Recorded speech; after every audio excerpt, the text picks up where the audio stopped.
Hola a todo el mundo. Qué alegría teneros aquí para este nuevo análisis. Hoy vamos a emprender un viaje fascinante para desmitificar de una vez por todas el arte de la escritura creativa. A ver, muchas veces pensamos en el acto de escribir como algo casi místico, envuelto en un halo de misterio, como si todo dependiera de una musa inalcanzable que baja del cielo a iluminarnos. Pero en este recorrido vamos a desglosar exactamente cuáles son las mecánicas reales, las filosofías que hay detrás y sobre todo cómo cualquier persona con ganas de crear puede estructurar su aprendizaje para acabar dominando esa temida página en blanco. Nuestra hoja de ruta para hoy es súper directa. Empezaremos definiendo qué es la escritura creativa, luego veremos en qué se diferencia de la no creativa, pasaremos por los 4 géneros literarios, hablaremos de la importancia del taller y la lectura y terminaremos con la cruda realidad, el trabajo, la soledad y el silencio. Primera parada, ¿qué es exactamente la escritura creativa? Empecemos por la base. Ocurre a menudo que cuando escribimos por pura rutina acabamos completamente agotados. Y esto nos lleva a plantearnos una pregunta fundamental que rompe con lo que solemos asumir. ¿Toda escritura es realmente creativa? A ver, juntar palabras y formar frases ya cuesta lo suyo, eso es innegable. Pero cuando hablamos de arte literario, el nivel de exigencia es otro mundo. Hay un abismo enorme, pero enorme, entre redactar el típico informe de ventas para la oficina y escribir un poema o un cuento que consiga poner los pelos de punta a quien lo está leyendo. Para cualquiera que se quiera lanzar a escribir, entender este concepto es una liberación total. El lenguaje deja de ser el simple coche que te lleva del punto A al punto B. Y esto ilustra a la perfección una idea brillante de la escritora y académica María Negroni. Ella nos dice que en la escritura creativa el foco está puesto a tope en el cómo se dicen las cosas más que en el qué. No escribimos solo para dar un dato. Escribimos por el puro placer del lenguaje, exprimiéndolo al máximo para convertirlo en el verdadero protagonista de la obra de arte. Y claro, este enfoque nos da una libertad creadora absoluta. Ya no se trata solo de respetar las normas del diccionario, sino de ir más allá, evocar emociones intensas y retar a nuestra inteligencia. Hablamos de la capacidad de inventar mundos paralelos desde cero, mundos que inviten a quien lee a interpretar y pensar por su cuenta. Además, tirando de recursos chulísimos como la metáfora, la exageración o unos diálogos bien construidos, conseguimos que un texto no caduque nunca, que se vuelva atemporal. Vamos con la sección 2, la gran frontera, creativa frente a no creativa. Fijaos en el contraste tan bestia que hay entre estos dos mundos. Por un lado tenemos la escritura académica o comercial.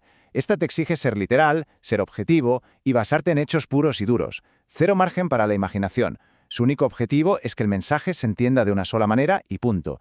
Pero por otro lado, la escritura literaria es todo lo contrario. Se alimenta de la experimentación y de la estética. Juega con nosotros porque confía ciegamente en que la mente de quien lee va a aportar su propia interpretación para cerrar el círculo del significado. Y por eso, el punto clave es este. Un buen libro jamás va a ser una fotocopia exacta de nuestra rutina diaria. Como bien decía el escritor Néstor Sánchez, la literatura no puede quedarse en un simple calco de lo que vemos al salir a comprar el pan. Si fuera solo eso, perdería toda la magia. El texto tiene que despegar, jugar con las formas y alejarse de lo mundano para convertirse en una obra de arte con su propia alma. Sección 3. Los 4 grandes géneros literarios, nuestros pilares creativos. Ahora que tenemos clara la teoría, es el momento de abrir nuestra caja de herramientas y echar un vistazo a los andamios fundamentales. Tenemos 4 grandes categorías. Primero, el género épico, que es el rey de la narración y los personajes, como pasa en las novelas. Luego está el lírico, que es pura emoción y metáfora en vena, como la poesía. El dramático, pensado exclusivamente para cobrar vida en un escenario mediante diálogos, como en el teatro. Y por último, el didáctico, que busca enseñar o exponer ideas, pero siempre con un toque artístico, como vemos en los ensayos o en las biografías. Conocer esto es vital para empezar a jugar y experimentar. Y ojo con esto, porque encontrar una voz verdaderamente tuya muchas veces es fruto de la pura casualidad, de mezclar estos géneros casi sin querer. Hay una anécdota interesantísima en nuestras fuentes sobre una redactora que buscaba darle un giro a su creatividad.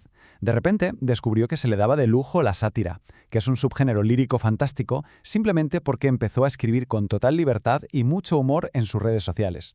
No intentaba meterse en ninguna caja, simplemente fluía, y esa mezcla desenfadada fue la llave que destapó su estilo personal. Vamos a la cuarta parte, el taller y la lectura, o cómo pasar a la acción. Pasar de la teoría a mancharse las manos de tinta requiere una regla de oro inquebrantable. Es el famoso concepto de la doble cara de El Diosjano.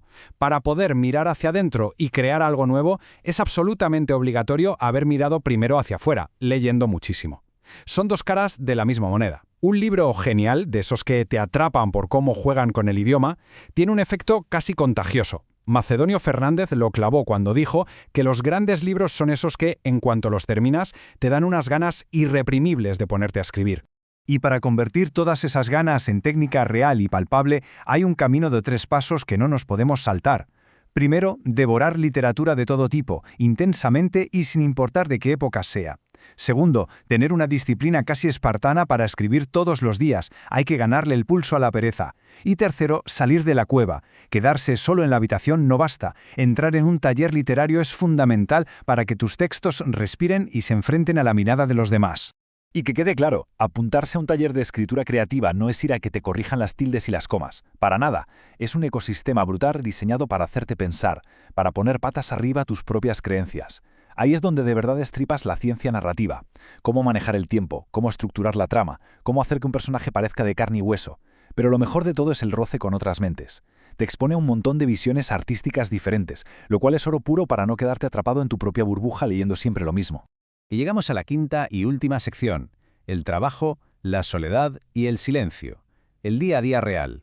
Aquí nos ponemos un poco más serios, porque esta es la realidad cruda y dura de quienes deciden dedicarse a esto. El gran autor argentino Roberto Arlt hablaba de la prepotencia del trabajo y madre mía si tenía razón. Esta frase destroza por completo el mito romántico del artista bohemio, ese que está tumbado esperando a que la inspiración le caiga del techo. Seamos realistas, la musa no suele aparecer si no te pilla trabajando. Detrás de cualquier libro que nos deja sin palabras no hay magia. Hay una cantidad brutal de esfuerzo, cabezonería y constancia.